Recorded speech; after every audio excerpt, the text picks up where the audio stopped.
Herminia, it's fantastic to be with you today.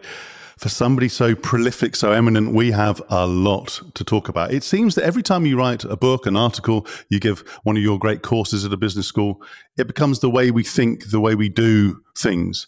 And so hats off to you, whether that's career transitions, the topic of today's podcast, whether it's leadership in all its forms, authentic leadership, acting like a leader, and advancing women in business, and other topics.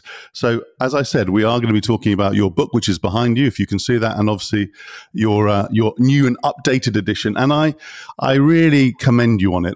It was when I made my own career transition about 3 years ago, actually longer. It takes longer than just the 2020 that it happened. Your book was pivotal in me handling that difficult process.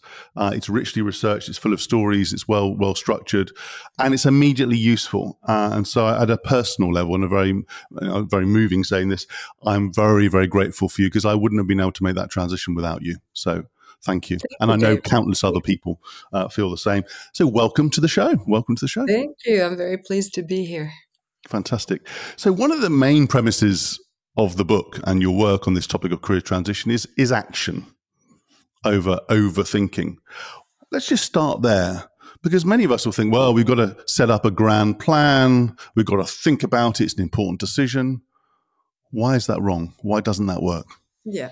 So first of all, I'm not advocating for not thinking at all. Yes, I wouldn't suggest otherwise. The thing that I found when I did the research for working identity, and I keep finding it all the time. In fact, I've been surveying all of the people that I have on online lectures, and it always comes up. The number one difficulty is people know what they don't want anymore, but they don't know what they want instead. And reflection just doesn't help. You haven't seen it before. You haven't run across it. You can define very well with your reflection what you don't want. If you haven't seen it before, you have to explore, you have to experiment, you have to get out, you have to see. You can reflect later as you generate new experiences to reflect on. It's really important to reflect. It's just not going to get you to a real next career. Yeah, that's really clear. No, I wasn't suggesting don't think. That's not a healthy thing to do. But if you're an executive or professional where effectively you've been leading a fairly ordered life, the machine, the institutional machine has been leading you really. Yeah. Your iterative experimental approach sounds great, but it might be quite scary. It might be quite a change in terms of how you operate day to day when your schedule's very managed, everything's very ordered. How can you make it easier for people to step in? Yeah, they don't like that as a prescription for what to do. Here's the thing. If you are that person, the reason why you have ended up reading my book or looking at my methodology is because you have lost that job somehow. Typically, that's the most typical case. The other typical case is people who explore something on the side and it becomes their next career, but they've done it iteratively. So it is the linear approach hasn't worked for you. And here you are, what do you do? Now you can reflect. You can go through, there's two methods. There's plan and implement and experiment and learn. Plan and implement is you know what you want, and you figure out the steps. So if you're that person, you say, okay, I'd like to have a role, as close to the one that I had before, or I'd like to have a similar role, maybe an increment in authority and salary always. Let's look for it. Let's put all the machinery in place. Let's network. Let's reach out to headhunters. Let's look on LinkedIn. We know how to do that because we know what the destination is. When you don't know what you want, you have to take the other approach. Now, for people who know what they want, but they're just not getting it, and this happens all the time, unfortunately, the older we get in our careers, they're just not getting it. Right now, there's a lot of mass layoffs, for example. And everybody's scared about AI and what's going to happen.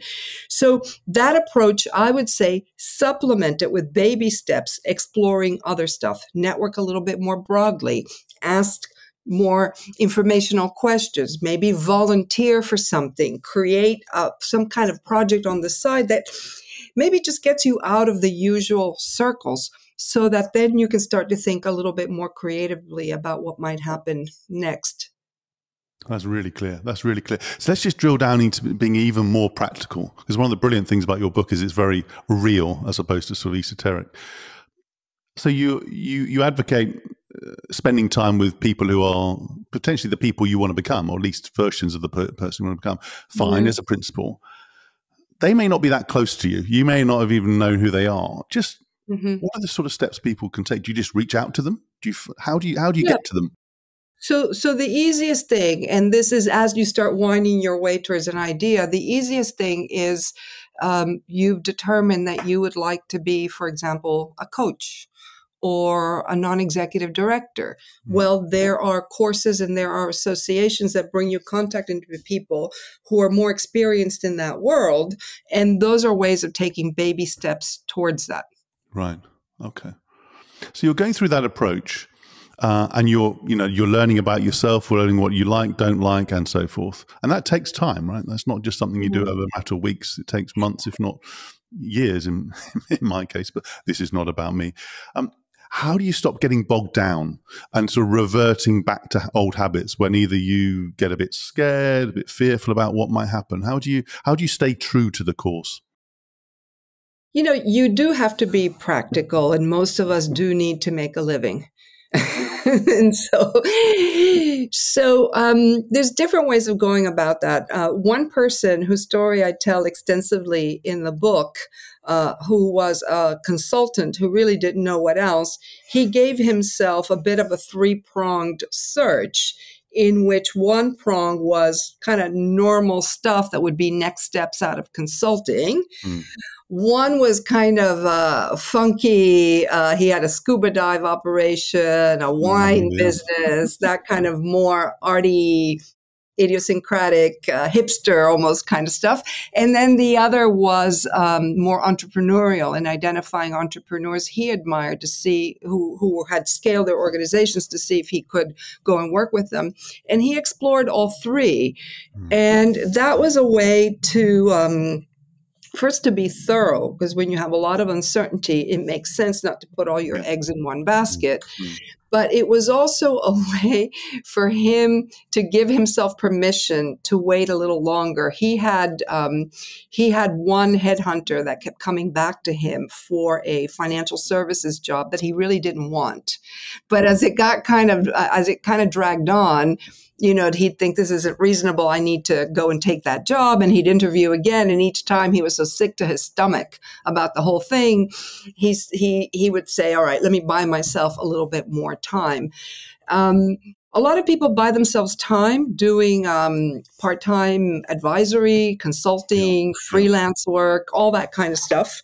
That's tougher in some places. In the U.S., healthcare comes with your job, and so it's a little bit harder to do.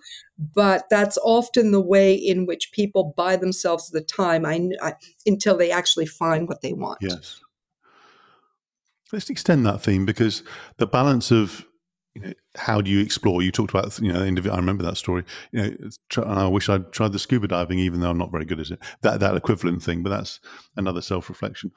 How do you get the balance of doing your day job and paying the bills, as you referred to, and exploring? Because the reason I say this, I've come across and know a number of people who it's been pretty obvious that they're not happy, pretty obvious that they're exploring, and it's really started to affect their performance and their standing in the organization, which clearly isn't good. I've also come across people who are talking a good game about exploring and so on, at least privately. And frankly, they're so full on in their job that they're doing it on a sort of Sunday afternoon for an hour when they're, not looking after the kids or whatever. How do you get that doing and exploring balance right? Yeah. So that's really hard. That's one of the hardest things about being betwixt and between. So there's two ways that period can be hard. One is you've lost your job, and so you've lost your sense of professional identity. There's this huge void. The other one is you're doing too many things at the same time. You're doing old and new. Now, first of all, we work more. That's one of the differences between the book today and the book when it was first published, is we work a lot more. And so it's harder for people to do that on the side. Yes. People do manage. They can get more efficient. They do work more into nights and weekends. So that does happen. And eventually it does show. At first it doesn't, but eventually it does show. And it is a process of It's kind of a process of uncoupling, in the sense that at first I'm kind of just looking around, but as it starts to get serious, it becomes obvious to everybody. I invest less in them. They invest less in me. I'm less happy about my role there. So that pulls me more to the external, and it becomes kind of inevitable. Yes. Some people manage it by taking short sabbaticals, whether paid or unpaid. That's another way of doing it. Some people hope to do it by taking some kind of executive course that gets them out of the office a bit, a little time to step back and to kind of give that oomph. There's different ways, because you see, it's not just an issue of time. It's also an issue of extricating yourself from a context that defines you and that pulls you and that defines your reality and your sense of what's possible. And with distance from it, you're able to see more creatively about what real options might be and what it is that you really want. Absolutely. I mean, I found that, as my sister called it, my sister's a psychiatrist, she said, "You're institutionalized, David." I said, "Okay, you're not encouraging me to be." Anyway, and it took me a number of years to shed the norms, the titles, the rhythms, the schedules of my previous role. But in that transition period you referred to, where effectively you're holding on to something, you're also trying to let go of your old self and develop your new. It can be, and often is, deeply uncomfortable. It is. How do you handle yourself? How do you handle yourself? What are the sort of things that work? So first of all, knowing that it's going to be tough. So it kind of prepares you. The other aspect is about your networks. Who do you connect to? Do you have some people that are kind of also in kindred spirit mode? Do you have some people who you're close to? It's a funny thing. Most people mention their spouse as an incredible source of support through that process. In some cases, it's the other way around, and the relationship really suffers if not ends. And one of the things I always advise my students is, great that your partner is so important, but don't put it all on them. Yes. And understand that it's tough for them, because you're going to be confused and changing ideas and ping-ponging between old and new. And it makes it hard on them because they've got skin in the game.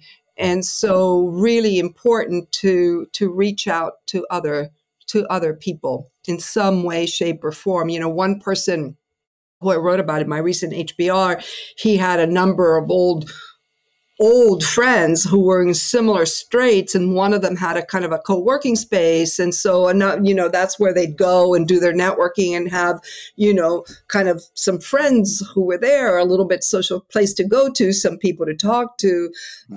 Other people, like I said, take courses. We just started doing a pilot with our alumni of it's called Career Transitions at 50 Plus. And part of what we want to do is create a little group that they can go through this with, so that they can see they're not alone, that other people are struggling with the same, and have some kind of neutral parties to compare notes with. That's incredible. I mean, I'm not quite there yet in terms of that age, but next year. But that's a different topic.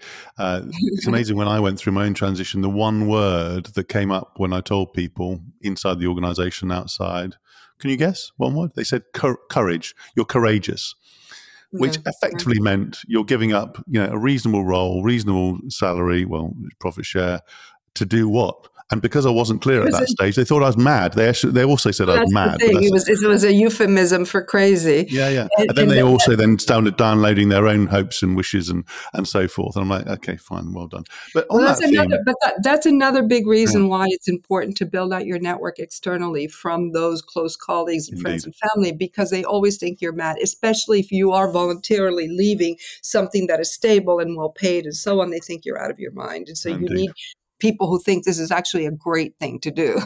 Yeah, I got pretty good at sort of letting it go through one ear and out the other, and then starting to explore. But if you are one of the people, whether you're somebody close to an individual going through a transition like this, or somebody further away, and obviously they're in completely different sort of situations, but what advice would you have for them in terms of how they best support an individual going through, a major career, if not life transition?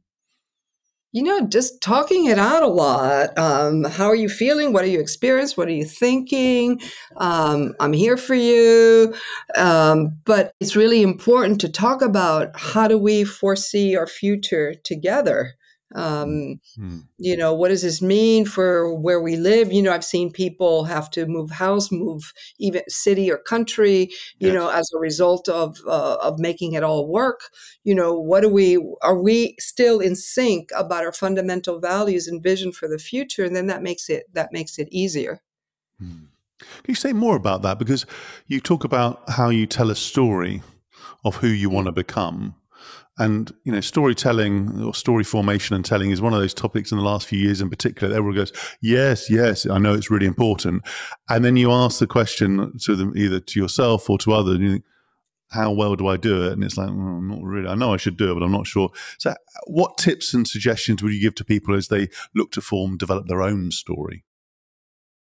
Rehearse, rehearse, practice, practice. We are really bad at it because we think we've got it in our head, but Mm, until you are actually trying it out in front of somebody, mm, it comes out very long-winded. mm, People don't know where it's going. The dots don't connect, and they're not going to connect because if you're in the middle of a transition, you can't tell a good story. You don't know how it ends, so you can't plant the mm. clues at the beginning. Yes. It's really hard to tell a good story, but you've got to practice it. And I saw that in the people in working identity. A lot of people would just call them on it. No, those are not transferable skills. No, that makes no sense. Can you, can you explain it better? But Saying it when straight. but the more you do it, and the thing is, the more you do it, the more chances it is that you're putting yourself out there into networking situations. So the two of them are going together. You're building your network. As you're building your network, you have to tell your story. So you're practicing more. And over time, it develops or it gels into something better. But, you need to be able to kind of a headline. I'm looking to move into something as opposed to, the old, let me give you a little background. And you go, oh no, how long is this going to Yeah, be? yeah, yeah. It's interesting you say that now. I now look back that I had somebody in my close circle who I don't think I did it strategically the way you described, but he was a pretty direct. I'll say it because it's relevant. South African sort of style, fairly direct. And he would call me Dave. I don't like being called Dave, and he would know it would wind me up. And he would just say, "That's BS, Dave. I don't understand the word you'd say." And it was sort of with a smile, but it was effectively, "Don't waste my time if you're not going to do the work before we have the session." And he's a very close friend of mine, and I needed that person who was different from me to sort of call it out. But as you're Yeah. going through that process, then you're talking it out, you're experimenting. What are some of the signals, leading indicators that you should be looking for as you go through that process and you get closer, I guess, effectively to a decision? Yeah. So you get more clarity about what you're looking for.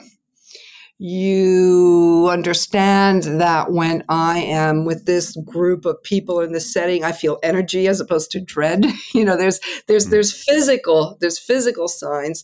You get more clarity. You're able to craft more specific experiments. So now I know I want to be within this arena. What if I were to do this, or can I get a project there? You're getting a little bit more specific about what you're looking for. Maybe you're crossing some things off the list, but it's not about endless experimentation without it going anywhere. yeah, yeah. So when you're going through that process, learning about yourself, getting closer to a decision, and you feel you need to make a decision, there's lots of ways you can make decisions. What have you seen that works for people? And obviously, I know everyone's an individual, but you've done a lot of research and you've also spoken to a lot of people. What are the sort of things that help people make wise decisions? Head and heart together. Yeah. Head and heart. So, some of the worst decisions are for the job that looks perfect on paper, but, all your internal radars are going ding, ding, ding, ding. Yeah. There's Yeah. something wrong here. So that's one.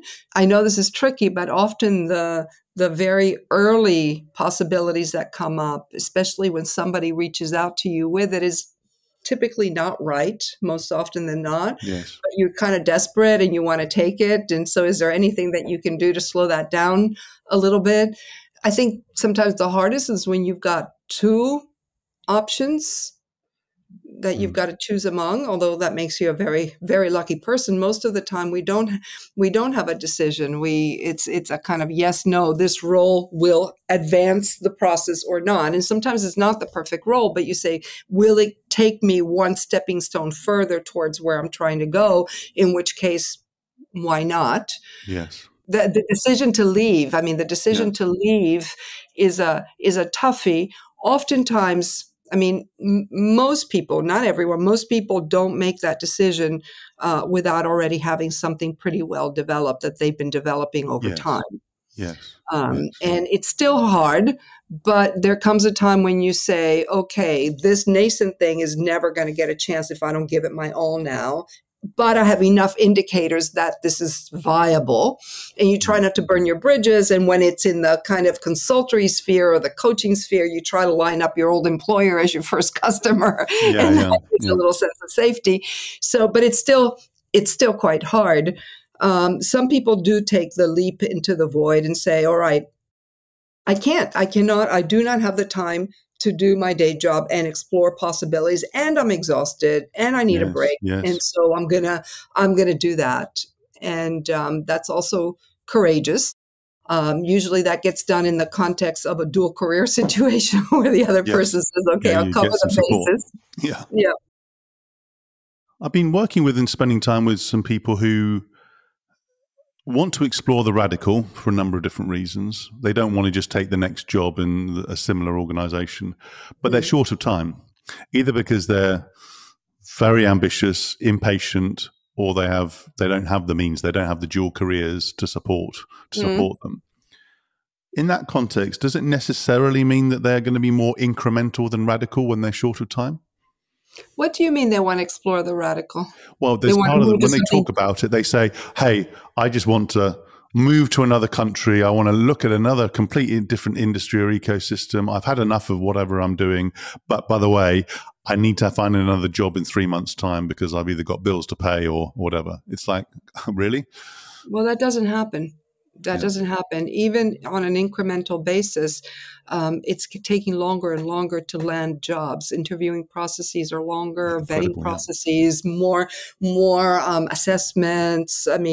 It's good luck. It's just not, it's a little bit naive, I think. Yeah. The more radical, the longer it takes, because you have to build up networks and expertise and experience and the language and all of those things. Is not going to happen.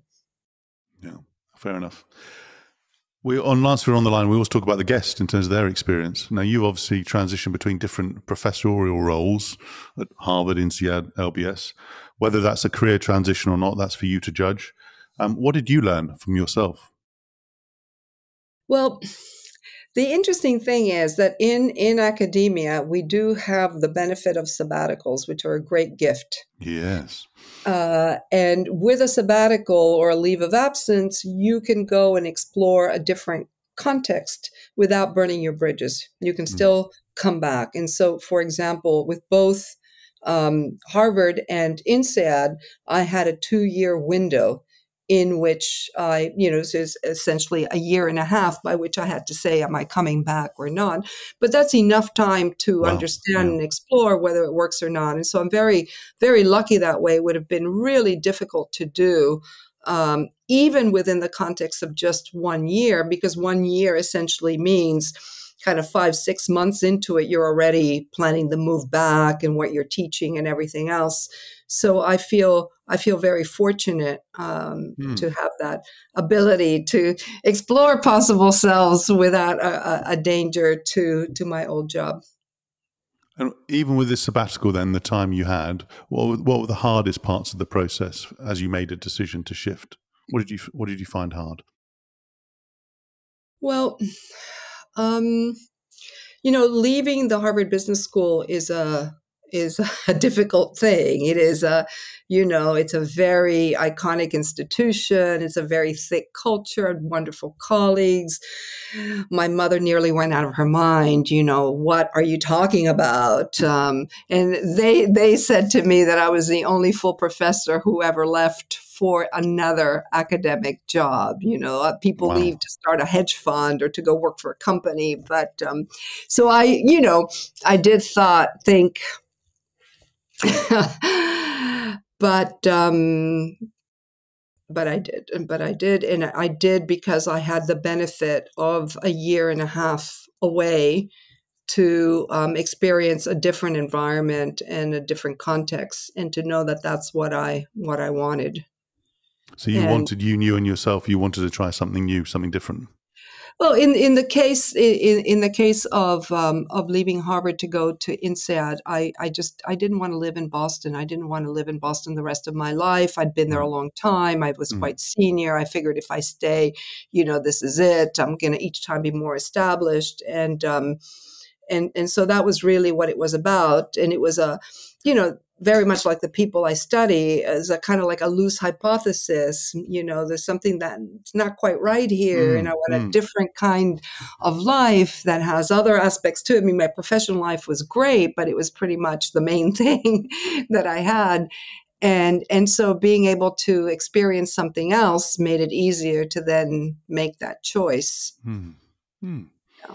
I mean, in your day-to-day now, even without the sabbatical, how do you keep that explorer mindset active? What do you do? What are the sort of things that work for you? Because, there's a lot of people who say, look, I'm not interested in a career transition. I'm quite happy how I am, but I still want to keep curious. I still want to look at different spaces, the edges of my organization. What are the sort of things that you do that work for you and that people can learn from?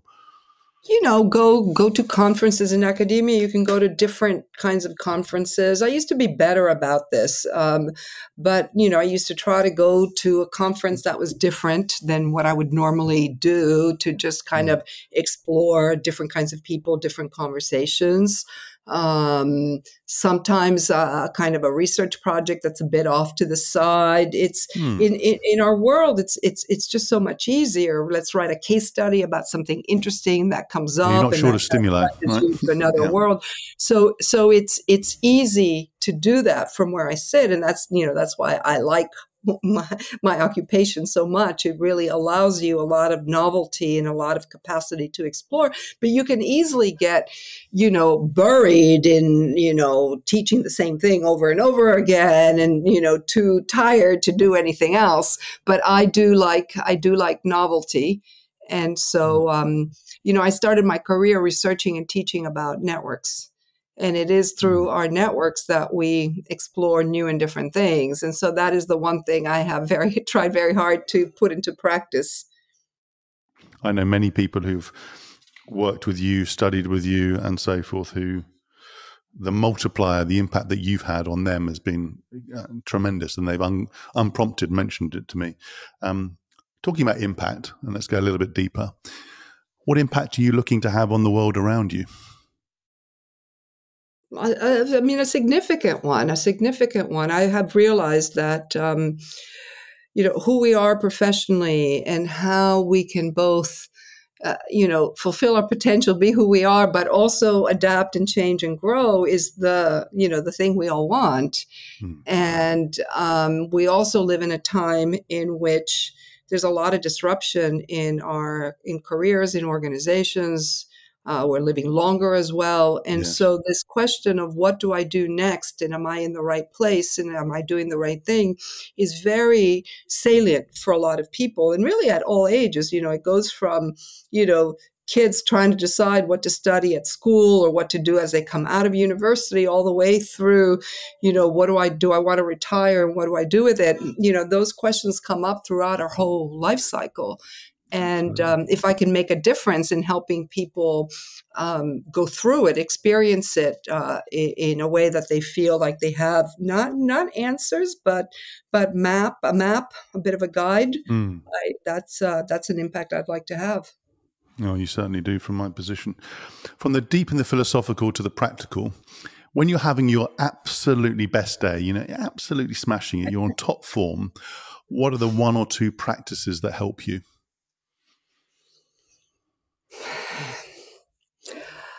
I don't know. It's exercise.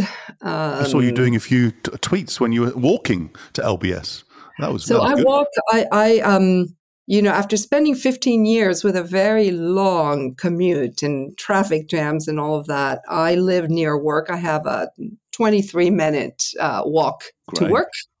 And it's a very beautiful walk. There's lots of trees, and London Business School is on Regent's Park, and so I walk to work. But I don't always go to work. I work from home a lot, and I really enjoy that too. I like to, especially in the morning, I like to, start slow, do some writing, not have to jump into teaching or meetings right away. So a walk, some time to think and write and read. Those are the things that I enjoy in my workday. I don't like too full a day. Meeting after meeting after meeting. I try to avoid that. Sounds very healthy. Sounds as though you're on good form. Herminia, that was a fantastic conversation. You really distilled the elements of your book, your work, into very practical nuggets that people can use. And where do people find out more about you and your work and so forth? So my website, herminiaibarra.com, LinkedIn under my name, Herminia Ibarra, and it pains me to say it, X at Herminia Ibarra. Still on it. Very good. I'm still on it, but less so than I used to be. I've now tilted in favor of LinkedIn. I've got all my friends who tell me that I should be on Instagram, that's I should be youthful and be on Instagram. I haven't taken that plunge yet. Okay, lots and lots of places. And you and I share the same creative designer for our websites, which we found out recently, Steve Gibson. Fantastic. So there's a plug for him. Fantastic. Yeah. Herminia, that was a wonderful conversation. Thank you for your time. Okay. Thank you, David. Thank you. And that was another edition of Lancefield on the Line. I do hope you enjoyed this episode as much as I did. Please do check out the other episodes in the series. Give us a nice rating and do subscribe to the YouTube channel and to the podcast. And Herminia, thank you again. Thank you.